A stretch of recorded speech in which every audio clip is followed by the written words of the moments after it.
Família IPG2, boa noite. Graça e paz do Senhor Jesus sejam sempre abundantes sobre a nossa vida.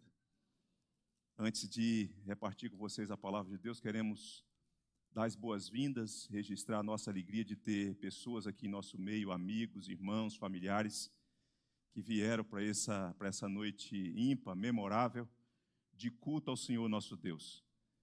Tem algumas datas no ano que a gente trata de modo mais pormenorizado de certas verdades nas quais nós cremos. No mês de dezembro a gente faz isso sobre o nascimento de Cristo, e na Semana da Paixão a gente faz isso também. A gente passa o ano todo anunciando essa mensagem, que é o Evangelho, as boas novas de salvação. Mas nessas ocasiões é uma oportunidade de Deus para a nossa vida, para a igreja, e também para aqueles que se juntam a nós para ouvir essa gloriosa mensagem do Evangelho. E nessa noite eu quero repartir com vocês um tema que diz a garantia da nossa ressurreição. A garantia da nossa ressurreição. Eu quero fazer isso nessa noite, mostrando a evolução da doutrina da ressurreição.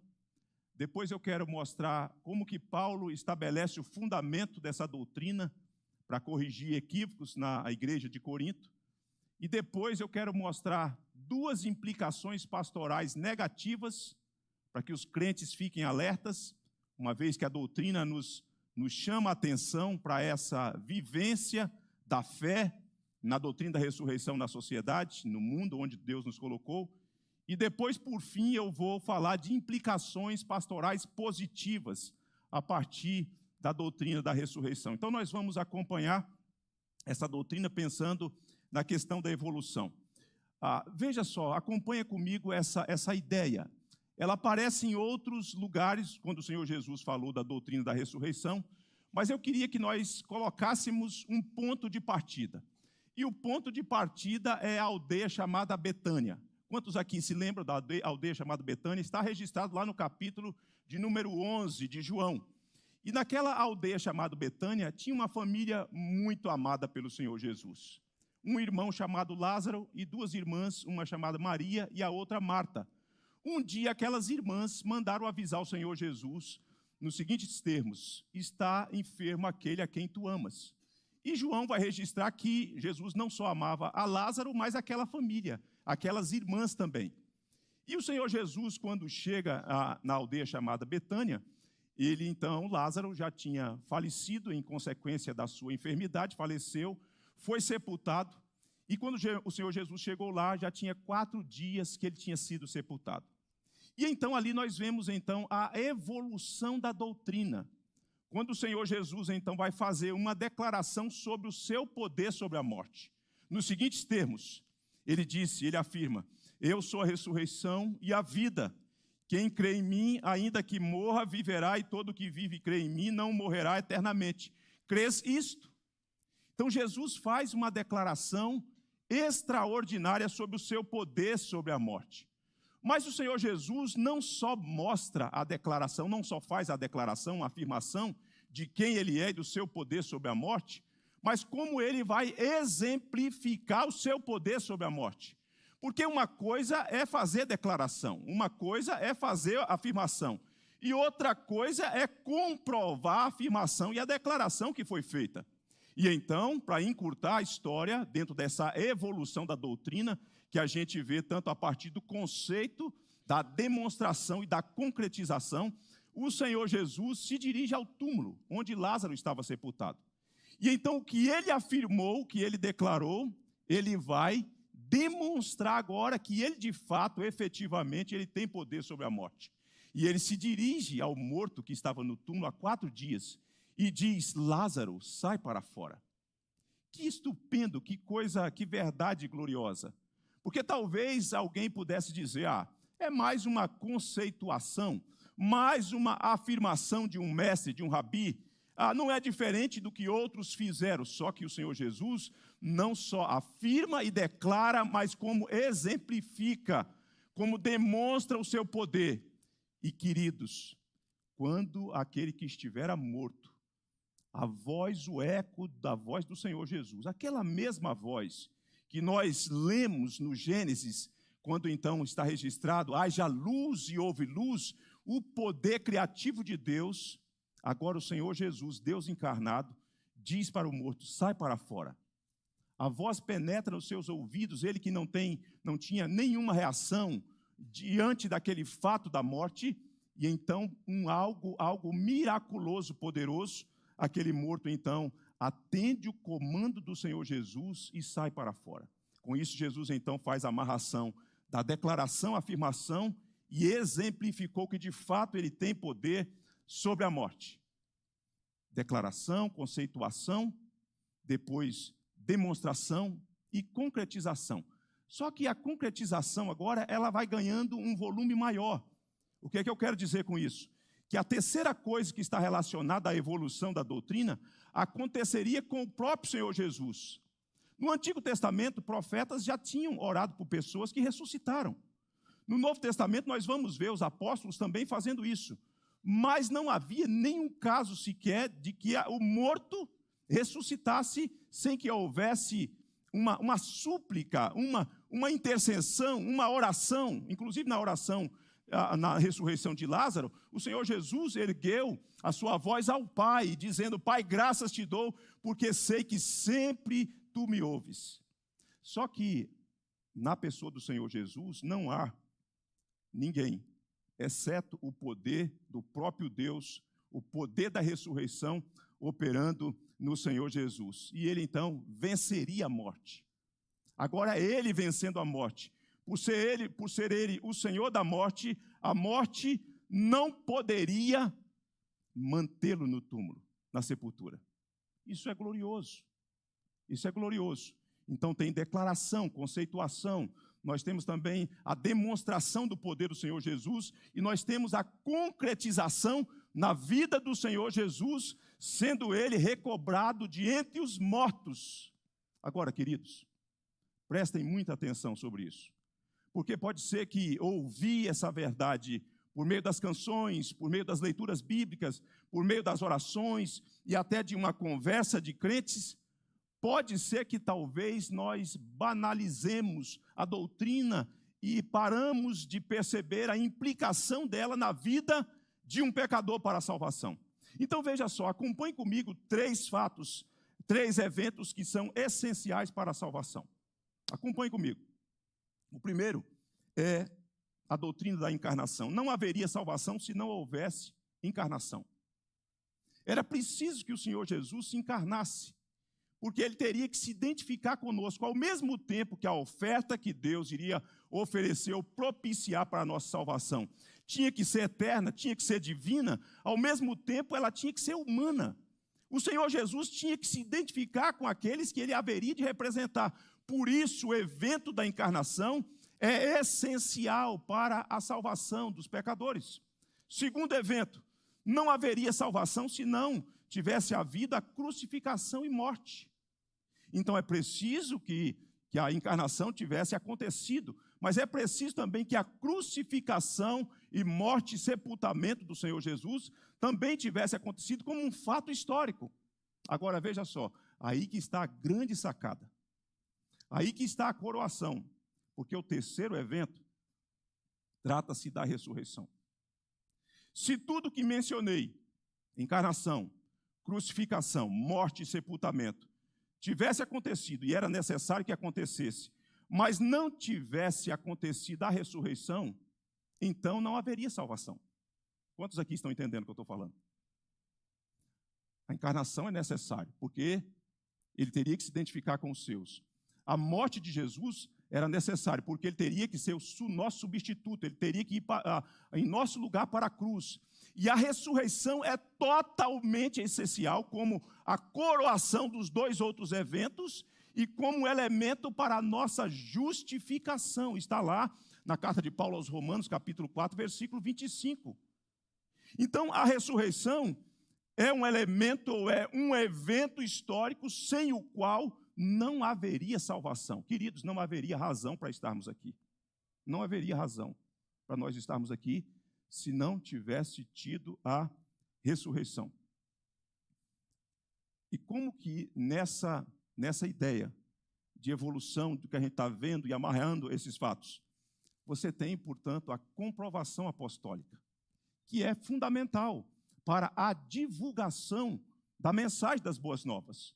Eles foram testemunhas oculares, eles viram aqueles acontecimentos. Então, os 4 evangelhos destacam o fato histórico da ressurreição de Jesus. Todos eles focalizam o túmulo vazio. Mateus, Marcos, Lucas e João.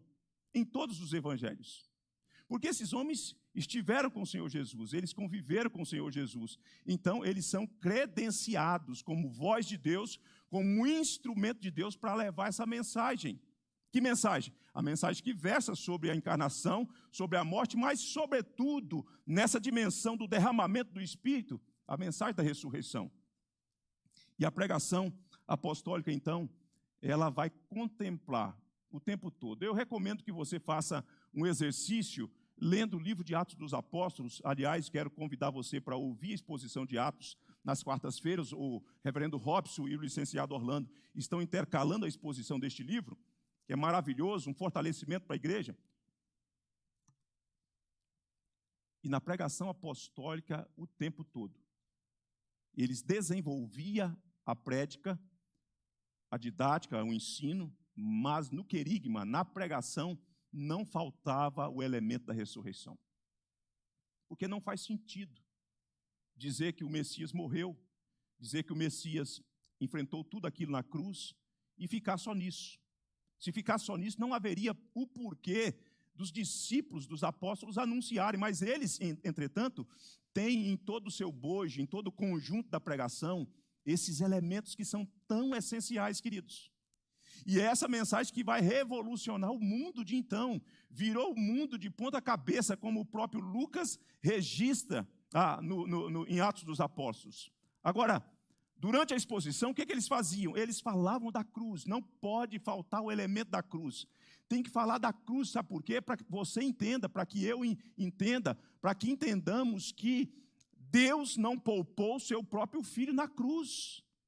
Que aquelas coisas que nós praticávamos, que aquelas coisas que ainda nós praticamos descuidadamente, fez com que o Redentor fosse desamparado na cruz. Portanto, a mensagem tem que contemplar, a mensagem tem que atenuar, tem que frisar a cruz como instrumento daquilo que Deus haveria de fazer para nos redimir. Então, eles mostravam que a cruz não era apenas um instrumento de execução.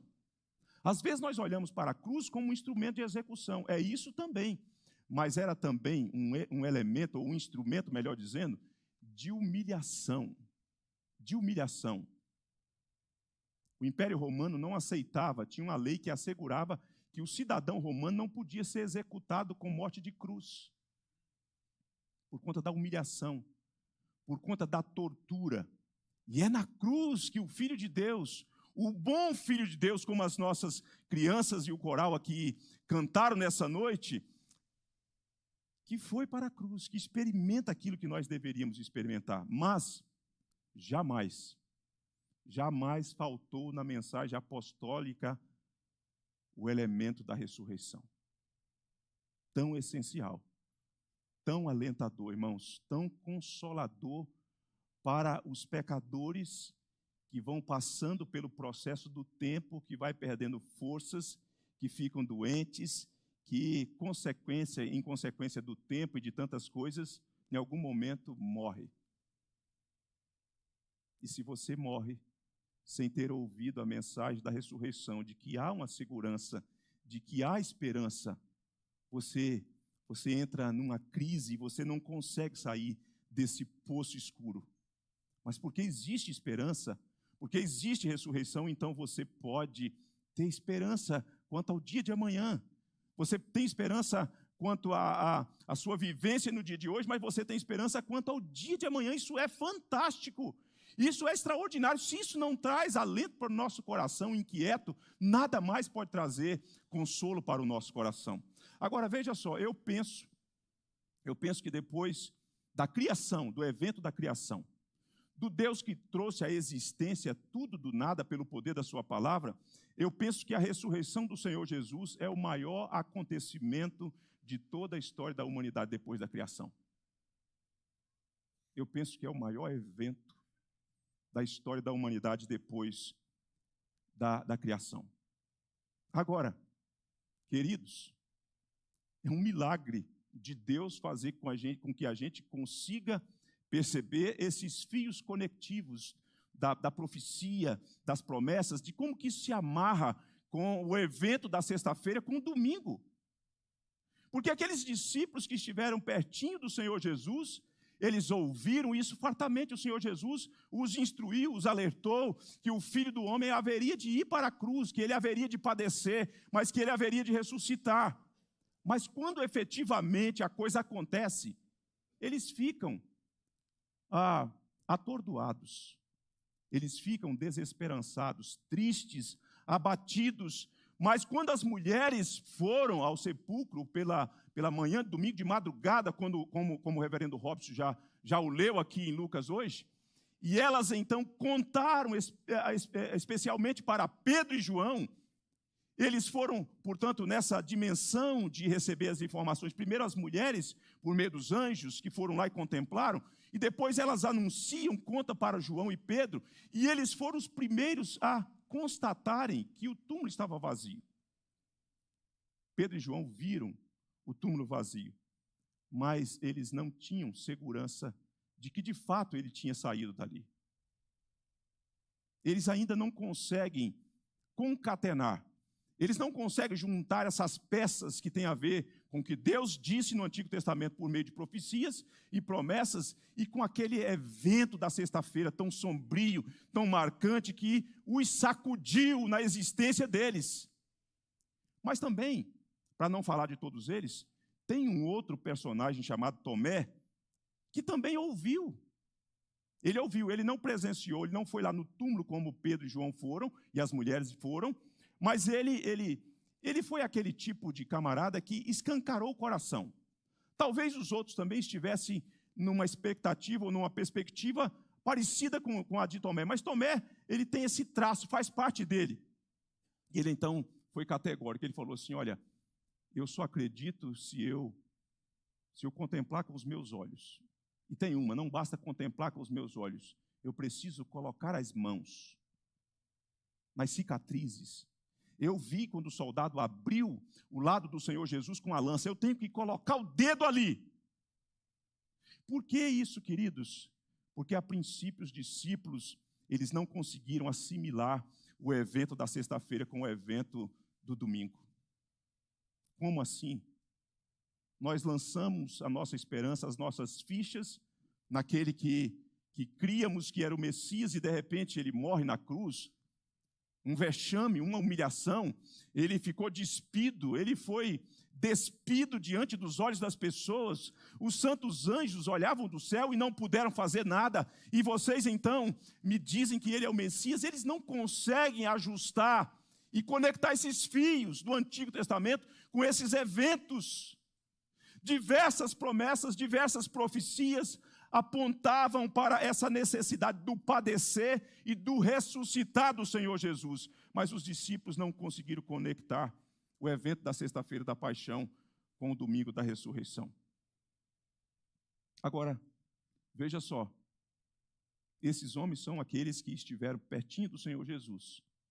Mas coube, depois de algum tempo, nessa ideia de evolução da doutrina, que está crescendo, ganhando força, que está sendo anunciada, coube ao apóstolo Paulo, conhecido como o apóstolo temporão, que foi encontrado e alcançado pelo Senhor Jesus quando ele estava a caminho de Damasco, com uma carta para prender crentes, para levar crentes presos, para maltratar crentes, para fazer com que os crentes blasfemassem e abandonassem a fé no Senhor Jesus. Coube a Paulo fazer uma exposição mais longa sobre a doutrina da ressurreição do Senhor Jesus. E aqui o apóstolo Paulo, portanto, ele vai trabalhar o fundamento da doutrina da ressurreição do Senhor Jesus para mostrar que o crente pode ter segurança, pode ter a esperança da ressurreição. E o fundamento da ressurreição dos crentes, daqueles que aguardam no Senhor Jesus, a sua volta gloriosa, se baseia na ressurreição histórica do Senhor Jesus. É o fato que o Senhor Jesus foi erguido de entre os mortos, triunfou sobre a morte, que fornece um fundamento para a ressurreição dos crentes. Para a ressurreição dos crentes.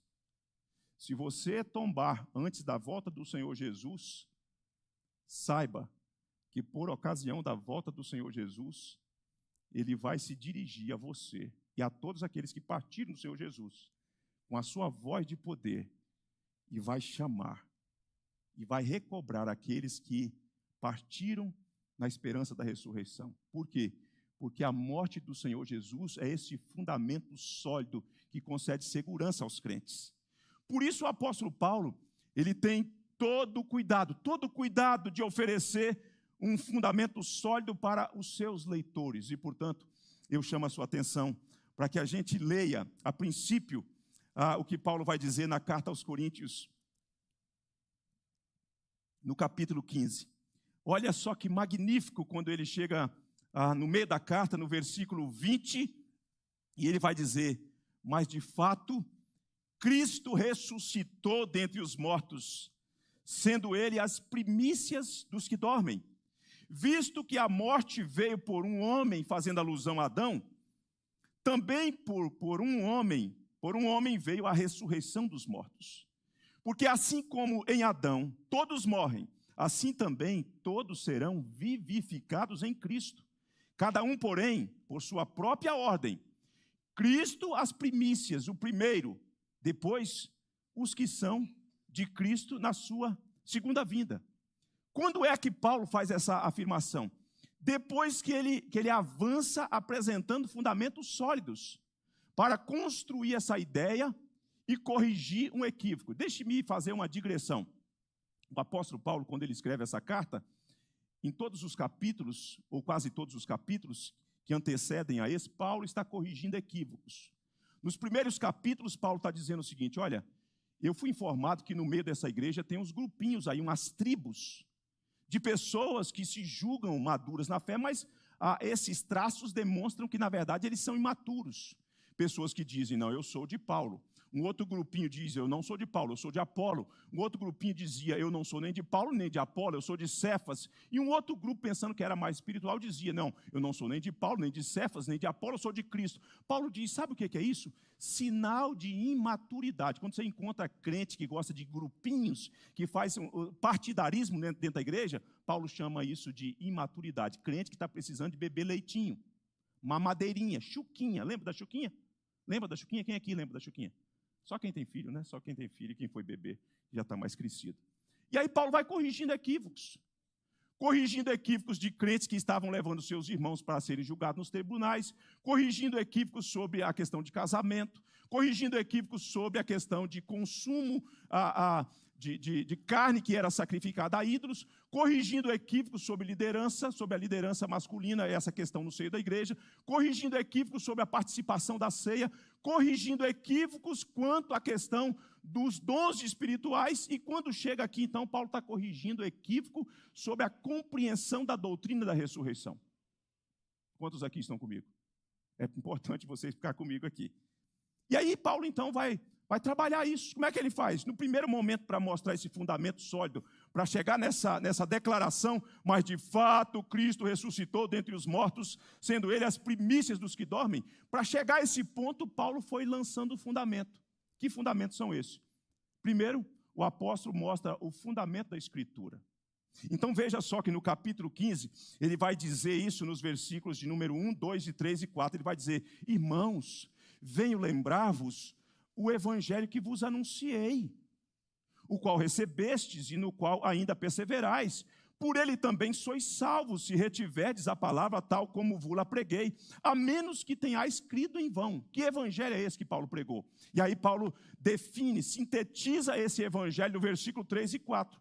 Antes de tudo vos entreguei o que também recebi. O que é o evangelho? O evangelho é isso aqui, querido. Olha aqui, que Cristo morreu pelos nossos pecados, segundo as... Vocês estão com a Bíblia aberta? Segundo as Escrituras. Mas o evangelho encerra aí? Não, ele diz assim: e que foi sepultado e ressuscitou ao terceiro dia, segundo as Escrituras. Então, quando Paulo vai corrigir o fundamento, a primeira coisa que ele faz é mostrar o fundamento escriturístico. Depois Paulo avança, o apóstolo apresenta o fundamento das testemunhas, de pessoas que viram e estiveram com o Senhor Jesus. Versículo 5, e apareceu a Cefas, e depois aos 12, depois foi visto por mais de 500 irmãos, de uma só vez, irmãos, dos quais a maioria, naquele tempo que Paulo está escrevendo, a maioria sobrevive até agora, porém alguns já morreram. Você pode até não encontrar os 500, mas muitos deles ainda estão com vida e vocês podem papear com eles e conversar com eles sobre esse evento. Depois foi visto por Tiago, o meio-irmão do Senhor Jesus, mais tarde por todos os apóstolos e, afinal, depois de todos, foi visto também por mim, como por um nascido fora de tempo. Então, Paulo, depois de lançar o fundamento das Escrituras, que as Escrituras comprovam isso, Paulo vai dizer, tem o fundamento também das testemunhas, você pode conversar com elas. Você pode consultar essas pessoas. Depois Paulo fala assim, olha, eu quero apresentar ainda um terceiro fundamento para que vocês compreendam isso. Para que vocês compreendam isso. E qual é o próximo fundamento que ele frisa? É a lógica. Paulo vai apresentar a lógica. O argumento lógico, a partir do versículo 12, ele vai dizer assim, ora, se é corrente pregar-se que Cristo ressuscitou dentre os mortos, como, pois, afirma alguns dentre vós que não há ressurreição de mortos? E se não há ressurreição de mortos, então Cristo não ressuscitou. E se Cristo não ressuscitou, é vã a nossa pregação e vã a nossa fé. E somos tidos por falsas testemunhas de Deus, porque temos asseverado contra Deus que ele ressuscitou a Cristo, ao qual ele não ressuscitou. Se é certo que os mortos não ressuscitam. Porque se os mortos não ressuscitam, também Cristo não ressuscitou. E se Cristo não ressuscitou, é vã a vossa fé e ainda permaneceis nos vossos pecados. E ainda mais os que dormiram em Cristo pereceram. Se a nossa esperança em Cristo se limita apenas a esta vida, somos os mais infelizes de todos os homens. Paulo então lançou o terceiro fundamento para comprovar a doutrina da ressurreição. Escritura, testemunho e argumento lógico. Ele está usando a lógica. Pensem comigo. Ele está chamando os crentes. Pensem comigo. Raciocine comigo. Se isso não procede. Se não faz sentido o que eu estou falando. Então, até aqui, o que eu tenho procurado fazer com vocês? Mostrando a evolução da doutrina. Quando é que eu peguei um ponto de partida? A aldeia chamada Betânia. Lá onde tinha uma família enlutada, dilacerada por conta do luto. Depois nós estamos mostrando como que Paulo faz isso, apresentando a fundamentação. E por que que essa exposição mais longa, é a maior exposição sobre a doutrina da ressurreição nas Escrituras do Novo Testamento? Por que que foi necessária? Por que que Paulo teve que fazer isso? Porque tinha um problema dentro da igreja sobre essa doutrina. Tinha um problema ali. Os crentes dessa igreja, eles estavam dizendo uns para os outros, disseminando entre os outros, diziam o seguinte, nós cremos que Jesus ressuscitou, diziam eles. Mas nós não cremos que haverá ressurreição futura dos crentes.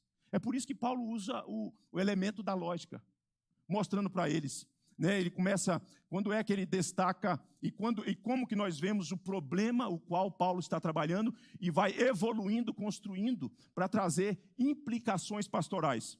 Vejam só que o assunto no capítulo é central, é axial. Paulo está o tempo todo focado nisso, mas ele está, à medida que ele está trazendo explicação, ele está corrigindo o equívoco. E onde é que a gente vê o equívoco?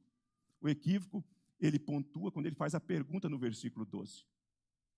Quando ele diz assim, quando ele pergunta, ora, se é corrente pregar-se que Cristo ressuscitou dentre os mortos, por quê? Porque os crentes criam que Cristo tinha ressuscitado. Eles receberam esse evangelho de Paulo. Os apóstolos anunciavam essa mensagem, mas ao mesmo tempo que eles diziam, nós cremos que Cristo ressuscitou, eles diziam que Cristo, ou que os crentes não tinham a garantia da ressurreição futura. Pois pois afirma alguns dentre vós que não há ressurreição de mortos? Como que vocês se contradizem? Como que vocês dizem que o Redentor de vocês, que o Salvador de vocês ressuscitou, E vocês não conseguem perceber a consequência, o resultado da ressurreição dele na ressurreição futura dos crentes. Vocês estão equivocados. E aí, à medida que Paulo corrige o equívoco, trabalhando com as suas vísceras, com a sua força, chamando eles para essa reflexão, à medida que Paulo corrige os equívocos sobre a doutrina da ressurreição, o apóstolo traz implicações pastorais sobre o que foi explicado. É interessante isso. Porque Paulo não é só teólogo, ele não só dá conceitos, ele não só enche o povo de informação, ele é pastor. E como pastor, ele precisa explicar para as pessoas o que está acontecendo, para que as pessoas entendam. E depois que ele explica, ele então traz implicações pastorais com a vida. O que isso tem a ver com a vida? E eu quero compartilhar então 2 implicações negativas. A primeira implicação negativa versa sobre a esperança temporal. Paulo, depois que explica isso, ele traz uma implicação pastoral que versa sobre a esperança temporal. Vejam vocês o versículo 19. Depois que Paulo lançou o fundamento da Escritura, fundamento das testemunhas, fundamento da argumentação lógica, chega no versículo 19, ele diz assim: se a nossa esperança em Cristo se limita apenas a esta vida, somos os mais infelizes de todos os homens. Você percebe isso? Ele está trazendo uma implicação pastoral.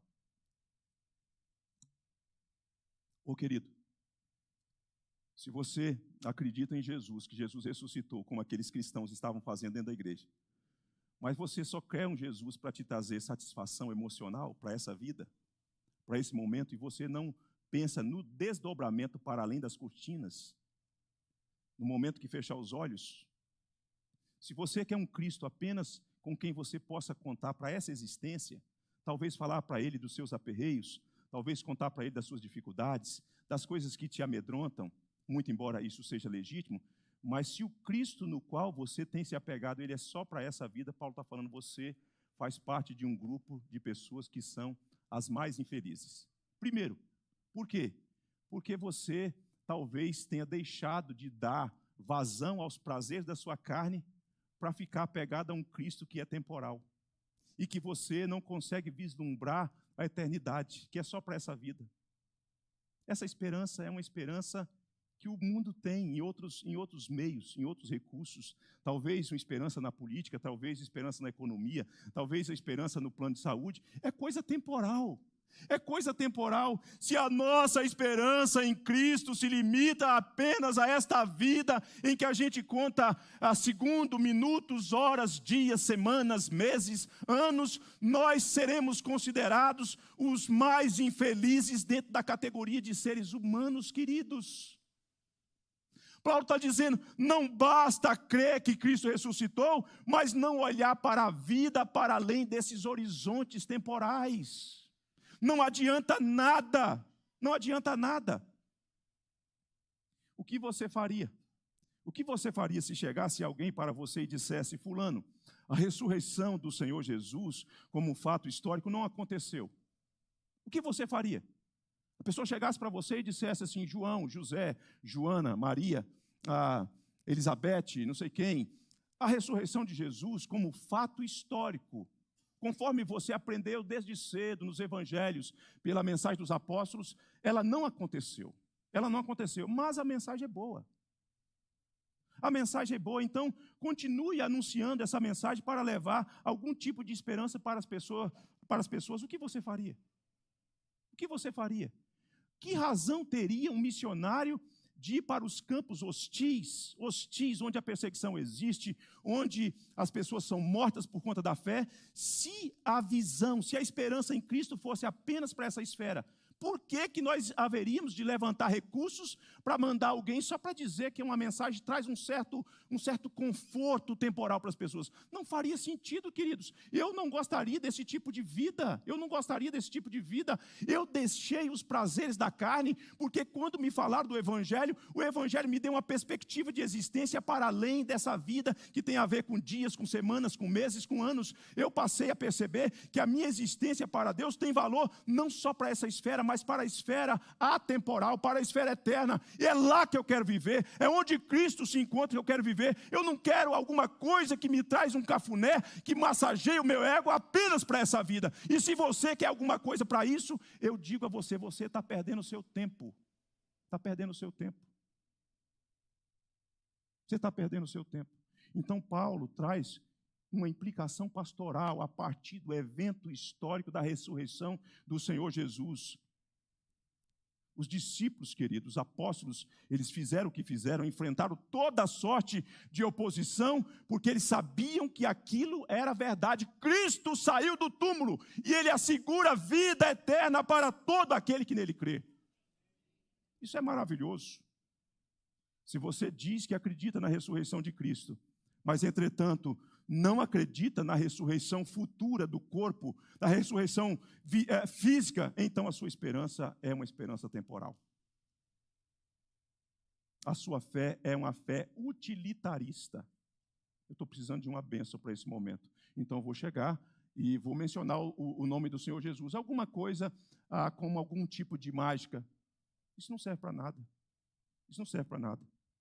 Se não existe ressurreição, Paulo está dizendo para eles, dentre os mortos, então, a fé cristã é uma perda de tempo. É uma perda de tempo. Se não há ressurreição, está com a Bíblia aberta? Quem está com a Bíblia aberta? Está com a Bíblia aberta. Se não há ressurreição, então é melhor partir para o hedonismo gastronômico. Versículo 32. A fé é temporal. E aí Paulo fala, se não há ressurreição, então é melhor partir para o hedonismo, o prazer gastronômico. Versículo 32 diz assim, se como homem lutei em Éfeso com feras, que me aproveita isso? Se os mortos não ressuscitam, veja só, ele não está falando da ressurreição de Jesus, porque os crentes criam na ressurreição de Jesus. O problema deles é não crer na ressurreição futura dos crentes.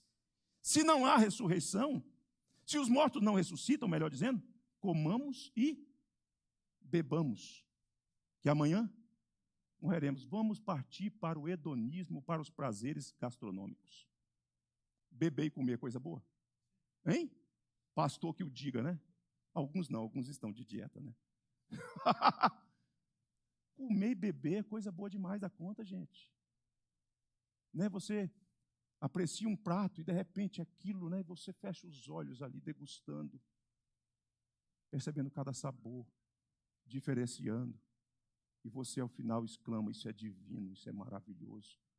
Uma bebida maravilhosa que você aprecia. Talvez se fosse nos nossos dias, dentro dessa gama de coisas que são prazerosas, talvez Paulo fizesse uma lista. Olha, se não há ressurreição, então vai fazer isso, vai fazer aquilo. Porque você está perdendo tempo. Agora, deixa eu te dizer uma coisa, pastoralmente. Mas se existe ressurreição, então é bom você pisar no freio. É bom você não tocar a sua vida de qualquer maneira. Porque se existe ressurreição e existe ressurreição, você vai ter que comparecer perante o Senhor Deus um dia. Não tem jeito, não tem escapatória. Você pode até fazer de conta que não existe, você pode até fechar os olhos, tapar os ouvidos e viver a sua vida, uma vida louca, como se diz por aí. Mas um dia você terá que comparecer perante Ele e prestar conta de todos os seus atos, dos caminhos nos quais você trilhou. Não se engane, querido. Não se engane. A segunda implicação pastoral negativa que Paulo vai trazer versa sobre a incapacidade de contrapor a cosmovisão cultural daqueles crentes. Eles perderam a capacidade de contrapor a cosmovisão cultural que estava influenciando aqueles crentes. E como a gente vê essa implicação pastoral do ponto de vista negativo que Paulo está trazendo? Vejam vocês o versículo 33, Paulo vai dizer assim, não vos enganeis, as más conversações corrompem os bons costumes. Tornai-vos a sobriedade como é justo, e não pequeis, porque alguns ainda não têm conhecimento de Deus. E Paulo diz, e isto digo para a vergonha vossa. Isso é uma vergonha, dizia Boris Casoy. Né? Isto é uma vergonha. O que Paulo está dizendo? Paulo está dizendo, sabe o que está acontecendo com vocês? O porquê que vocês colocaram na bagagem de crença de vocês de que não há ressurreição futura para os crentes? Porque vocês estão sendo corrompidos persuadidos pelo argumento da religião pagã existente na cidade de Corinto. São essas más conversações que estão levando vocês a essas conclusões equivocadas, que estão completamente na contramão das Escrituras. E sabe de uma coisa? Vocês se tornaram incapazes de contrapor a argumentação da cosmovisão do paganismo na cidade onde vocês estão. Vocês não conseguem influenciar e estão sendo influenciados por uma doutrina perniciosa. Queridos, é triste quando a gente vê crentes que deviam estar maduros na fé, que deviam ser considerados mestres conforme a Escritura ensinam, e eles ainda são influenciados aí fora na sociedade, na cidade, por coisas que não têm nada a ver com a Escritura, incapazes de contrapor a uma argumentação que não tem a ver com as Escrituras. Vocês estão sendo levados às más conversações. Às vezes a pessoa com quem você trabalha, o jeito que ele pensa, o jeito como ele se comporta, às vezes é um tipo de voz que está influenciando você e fazendo com que você negue verdades que são essenciais, que não podem ser negadas, queridos. Essa é uma implicação sobre a doutrina da ressurreição que Paulo está trazendo, pastoralmente dizendo, como assim? E isso tem feito com que vocês se tornem tão inativos que tem gente que nem conhece o Senhor Deus para a vergonha de vocês. Pessoas que não ouviram sobre essa mensagem da ressurreição para trazer consolo aos desesperançados, para a vergonha de vocês. Como que vocês professam crer na ressurreição dele e se permitem ser influenciados por esses argumentos pagãos existentes na sociedade? Qual é o tipo de argumento pagão antibíblico que está influenciando o seu jeito de pensar, o seu jeito de agir? Você consegue detectar? Isso é sutil, às vezes é um Instagram. Aquelas mensagens, aquelas coxas de retalhos, né? Aquelas mensagenzinhas picotadas, e você vai, e aquilo vai criando um jeito de pensar, de crer, e depois você não sabe nem por que mais você está vivendo desse jeito, agindo desse jeito, pensando desse jeito. É porque as más conversações corrompem os bons costumes. Você está com a mente dilacerada, fragmentada, e perdeu a capacidade de contrapor o que acontece na cultura. Queridos, a mensagem da ressurreição é um dinamis, é um poder para que o crente seja capaz de dizer coisas que as pessoas ficam atordoadas. Quando Paulo chegou em Atenas, que ele pregou sobre a ressurreição, Paulo pregou lá em Atenas, na capital, na cidade da filosofia, do pensamento elevado, profundo dos gregos. Paulo não se furtou, não recuou, ele anunciou a ressurreição. E eles falaram, será que é um novo Deus? Será que são novos deuses que ele está anunciando? Não, Paulo está anunciando a vitória de Jesus sobre a morte. E é isso que nós temos que fazer também na sociedade contemporânea. Naquela igreja, os crentes estavam cedendo à influência do ensino daquela cultura existente ali. Estava tudo errado, tudo errado. À medida que Paulo explica, corrige os equívocos, Paulo traz implicações pastorais. O que isso tem a ver? O que a doutrina tem a ver com você? Aí Paulo, eu trouxe aqui 2 implicações pastorais negativas. Agora veja só algumas implicações pastorais positivas.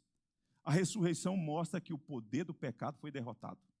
Isso é uma implicação pastoral positiva. Vejam vocês o versículo 17 e 18 do capítulo que nós já lemos. O 16 ele diz assim, porque se os mortos não ressuscitam, também Cristo não ressuscitou. E se Cristo não ressuscitou, é vã a nossa fé e ainda permaneceis nos vossos pecados. É uma implicação pastoral positiva do raciocínio lógico que Paulo utilizou. Eu lhe pergunto, olha aqui para mim, preste atenção. Do que decorre a morte? Do que decorre a morte? Do pecado. Do pecado. Como sempre, a morte, no pensamento bíblico, é resultado direto do pecado. Então, pense só comigo. Pense então, se a morte foi derrotada pela ressurreição de Jesus, isso deve significar igualmente que o pecado também foi derrotado. Paulo está trazendo uma implicação pastoral positiva para aqueles crentes. A ressurreição de Jesus, no ensino apostólico e de modo particular no que Paulo está ensinando, trazendo essa implicação pastoral positiva para consolo e segurança dos crentes, a ressurreição de Jesus é o atestado de Deus o Pai, que aquilo que o Deus o Filho realizou na cruz foi totalmente aceito. A dívida foi paga, o pecado foi derrotado. Vocês não estão mais debaixo da condenação do pecado. Isso tem a ver com o quê? Com a ressurreição do Senhor Jesus. Isso é maravilhoso. Você olha para o que o Senhor Jesus experimentou na cruz, ok? O nosso substituto, ele experimenta, ele bebe o cálice da ira de Deus, ele passa por tudo aquilo, ele é desamparado por Deus, ele é sepultado, mas chega o dia da ressurreição, domingo da ressurreição. E então é o carimbo de Deus o Pai, dizendo, eu aceitei tudo que meu filho fez. E o pecado está totalmente liquidado, foi destruído na cruz. Maravilhoso, maravilhoso, porque uma das coisas que mais atormentam a nossa consciência são os nossos pecados. Concorda comigo? Os nossos pecados nos atormentam.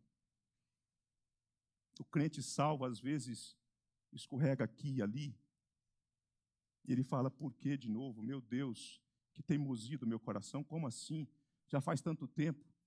Daí você precisa lembrar da ressurreição, porque a ressurreição é uma demonstração que o pecado foi derrotado. A segunda implicação pastoral, a ressurreição demonstra a existência de uma vida após a morte. A ressurreição do Senhor Jesus demonstra a existência de uma vida após a morte.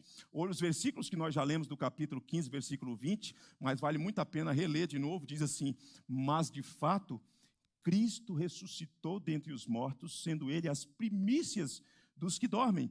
Visto que a morte veio por um homem, também por um homem veio a ressurreição dos mortos, porque assim como em Adão todos morreram, assim também todos serão vivificados em Cristo. De que forma? Cada um, porém, por sua própria ordem. Qual é a ordem? Cristo, as primícias. Depois, os que são de Cristo na sua vinda. Maravilhoso, queridos. Maravilhoso isso aqui. Porque eu sei, nós sabemos, você sabe, você já experimentou a carranca da morte quando alguém da sua família foi arrancado de você, alguém que você amava. Quantos de nós já passamos por isso? E quantos de nós vivemos debaixo do terror da morte? Jó vai dizer que a morte é o terror de todos os homens. Só que com a ressurreição do Senhor Jesus, Paulo está dizendo, existe vida eterna após da morte. O que assegura isso? A ressurreição de Jesus. Ele usa a figura da agricultura, as primícias. Quando o agricultor faz a colheita, a primeira coisa que ele pega é aquele volume da primeira colheita. O primeiro montante, os primeiros grãos. Ele vai dizer, Cristo é a primeira. É o fruto primeiro disso tudo. O que isso tem a ver comigo, com você? Que a ressurreição de Jesus é a garantia da nossa vida após da morte. Talvez não tenhamos que passar pela morte se o Senhor Jesus voltar e nós estivermos vivos, louvado seja Deus para isso. Mas se porventura, no meio do caminho, com os anos que chegam e situações, intercorrências que aparecem, se você tombar, lembre-se de que Jesus falou, existe vida após a morte. E sabe qual é a garantia? A vida de Jesus que triunfou sobre a morte é a minha garantia, a minha segurança. Existe vida, louvado seja o Senhor nosso Deus. Terceira implicação, a ressurreição assegura que teremos um corpo glorioso. Um corpo glorioso. Vejam vocês essa implicação pastoral positiva do apóstolo Paulo no versículo de número 52. Quem está com a Bíblia aberta? Não fechou a Bíblia não, né? Não fecha a Bíblia, não fecha a Bíblia, porque Deus fala pela Escritura. Alguém me perguntou, pastor, como o senhor se define como pastor? Eu falei, pergunta difícil. E pensei, eu sabia o que eu era, o que Deus me chamou para fazer. Eu falei assim, eu sou bíblico, porque a mensagem que eu anuncio emerge da Escritura. Eu não sei fazer de outro jeito. Segunda coisa, eu sou expositivo, eu explico o texto, eu deixo o texto falar. Terceira coisa, eu disse, eu sou pastoral. Se o texto traz consolo, a gente fala de consolo. Se traz encorajamento, a gente fala de encorajamento. Se admoesta os crentes, eu deixo o texto admoestar os crentes. Eu sou esse pastor que Deus me chamou para ser. E não poderia ser diferente. Então é bom que você fique com a Bíblia aberta. Então vejam o que diz o texto. No momento, num abrir e fechar de olhos, ao ressoar da última trombeta, a trombeta soará. Os mortos ressuscitarão o quê, irmãos? Incorruptíveis. E nós, os vivos, né, Paulo falando, e nós seremos transformados. Maravilhoso. Maravilhoso. É extraordinário. Quando Paulo está escrevendo, amém, oh glória a Deus, hein, Adriano? Quando Paulo está escrevendo para os filipenses, e alguns cristãos estão colocando a fé nas questões temporais, Paulo fala assim, que o nosso corpo de humilhação, capítulo 3, versículo 21, 22, 20 e 21, se não me trai a memória, ele vai dizer que o nosso corpo de humilhação será transformado e será semelhante ao corpo da glória do Senhor Jesus. Aquele corpo que hoje o Orlando fez a exposição aqui de um modo magistral, nos conduzindo ao texto, aquele corpo que foi tocado. Jesus falou, não é um fantasma. Fantasma não tem corpo. Toquem aqui, vejam vocês mesmos, averiguem. Tem alguma coisa aí para comer? Queridos, o nosso corpo será semelhante ao corpo do Senhor Jesus. É descontinuidade e continuidade. Descontinuidade do corpo de fraqueza, do corpo de humilhação, mas a continuidade desse mesmo corpo. Que cá, diga-se de passagem, segundo a minha mãe, a minha esposa e filha, é lindo. Mas ele será extraordinariamente melhor. Mas ele vai definhando, tem rugas, tem a perda da visão, tem miopia que aparece. Não é verdade? Implicação pastoral positiva. O corpo dos crentes, quer eles tenham sido abatidos pela morte, quer eles estejam vivos, será um corpo glorioso, semelhante ao corpo do Senhor Jesus. Que extraordinário!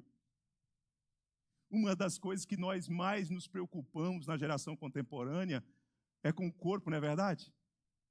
Vocês já viram aqueles quadros que antigamente, na Idade Média e por ali, nesse período, como que era o padrão de beleza das mulheres? Como é que era o padrão de beleza das mulheres? Mulher cheinha, né, que tinha carne para pegar, né? Hoje não, hoje o padrão é outro. Por quê? Porque a gente se preocupa com o corpo, mas esse corpo vai se deteriorando, esse corpo vai sendo fragmentado, esse corpo vai morrendo. Só que esse corpo que vai morrendo tem a garantia, por causa da ressurreição do Senhor Jesus, que ele será um corpo glorioso, louvado seja o Senhor nosso Deus. Você sabe que toda ilustração que a gente tenta usar para explicar alguma coisa espiritual fica muito aquém, né? E eu não me considero esse pregador lúdico. Eu fico maravilhado com aqueles que são lúdicos, né? Que usa dos instrumentos. Mas pensa na compra de um carro novo. Carro novo. Quem aqui já comprou carro novo alguma vez? Eu estou aprendendo com os irmãos aqui da igreja que esse negócio de comprar carro novo é bobagem. Eu estou começando a aprender como é que se faz. Pensa na compra de um carro novo. É maravilhoso comprar um carro novo, não é não? É maravilhoso. Só fiz isso uma vez, eu acho, na vida, né? E talvez não consiga fazer agora, porque eu criei uma outra mentalidade. Então você entra dentro do carro novo, aquele cheiro gostoso, tem um cheirinho gostoso, né? Pintura metálica, eu só quero se for a pintura metálica. Motor turbo, econômico. Aí é uma junção de coisas que quase que impossível, né? Manutenção razoável, tem que juntar isso tudo. Não é verdade? Mas não tem jeito, não tem jeito. Ele ficará velho. A exposição do sol ao sol e à chuva, e uma série de coisas, de intempéries da vida e do tempo, com o passar do tempo, esse carro vai se desgastando. O combustível vai fazendo com que ele seja deteriorado. Agora, imagina só alguém fala assim, olha, tem uma nova tecnologia aí, inovadora, vai revolucionar. Me parece que está acontecendo, mas pensa nessa ideia, vai revolucionar tudo, imagine tudo. Vai mudar, tudo será diferente. O carro novo não será desgastado. A pintura jamais sofrerá algum dano. Você vai ter um carro para o resto da sua vida. Agora, traz isso para essa máquina que somos nós. Hoje o nosso corpo sofre. Nosso corpo fica fraco. O nosso corpo vai se desgastando, perde a força. Mas um dia esse mesmo corpo será um corpo incorruptível. Porque o corpo do Senhor Jesus é um corpo incorruptível. O corpo do Senhor Jesus é o protótipo daquilo que nós seremos na glória celeste. Tanto a transformação daqueles que serão ressuscitados, quanto daqueles que estarão vivos, tem como base motora a ressurreição do Senhor Jesus. E o exemplo é o corpo do Senhor Jesus. Bendito seja Deus. Você pode estar enfraquecendo, e isso pode estar trazendo algum tipo de aflição, por conta da sua idade, da sua velhice, dos anos que chegam, dos medos que te apavoram, de enfermidades, até aquelas que são desconhecidas, que aparecem e que ainda nem foram catalogadas. Eu quero lhe dizer, não se desespere, não tenha medo. O Senhor Jesus transformará o seu corpo mediante a ressurreição final, querido, e você será semelhante ao Senhor Jesus. Quarta implicação. A quarta implicação é que a ressurreição é um estímulo para a igreja continuar fazendo a missão. Olha o versículo de número 58. Então, Paulo está fechando o assunto da ressurreição. E quando você fecha o assunto, o que você faz? Você precisa concluir. Vamos concluir diante de tudo que nós vimos? E aí Paulo conclui falando assim, olha, portanto, meus amados irmãos, veja só o raciocínio de Paulo. Já que Jesus ressuscitou, já que nós seremos ressuscitados, já que essa é a mensagem que nós recebemos, que nos transformou, que gerou esperança em nós, já que essa mensagem deve ser anunciada a todos os povos, a todas as etnias, portanto, meus amados irmãos, já que a ressurreição é verdadeira, é um fato histórico, sede firmes, inabaláveis, sempre abundantes na obra do Senhor, sabendo que no Senhor o vosso trabalho não é vão. E PG2, nós temos a motivação correta, o combustível necessário para sermos firmes, para sermos abundantes na obra do Senhor, porque a ressurreição é o estímulo para fazer a obra. Sem ressurreição nós não poderíamos fazer. Já citei isso aqui, mas por amor aos que não ouviram, eu cito de novo. Gosto de ler o psiquiatra Augusto Cury. Acho que ele escreve com beleza, com poesia.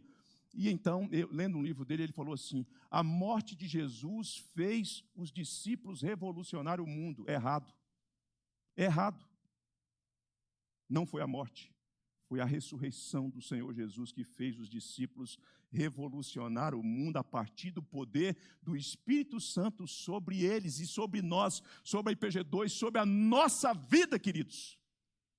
Nós temos todos os motivos para trabalhar, para arregaçar as mangas e anunciar, porque nós sabemos que no Senhor o nosso trabalho não é vão. Não é vão. Ele traz glória para o nome de Deus e ele alcança os escolhidos de Deus. Preciso terminar. A ressurreição de Jesus demonstra sua vitória sobre a morte. Cristo venceu a morte. O túmulo está vazio, ele matou a morte com a sua morte. A ressurreição de Jesus assegura o perdão presente para os crentes arrependidos. Ela assegura o perdão. Você não tem que ter medo. Você não está mais debaixo da condenação. Você não está mais, nenhuma condenação há para aqueles que estão em Cristo Jesus, se você se achegou a Cristo, se você creu no Senhor Jesus, se você se arrependeu dos seus pecados, a ressurreição do Senhor Jesus assegura, portanto, esse perdão. Você não tem que temer.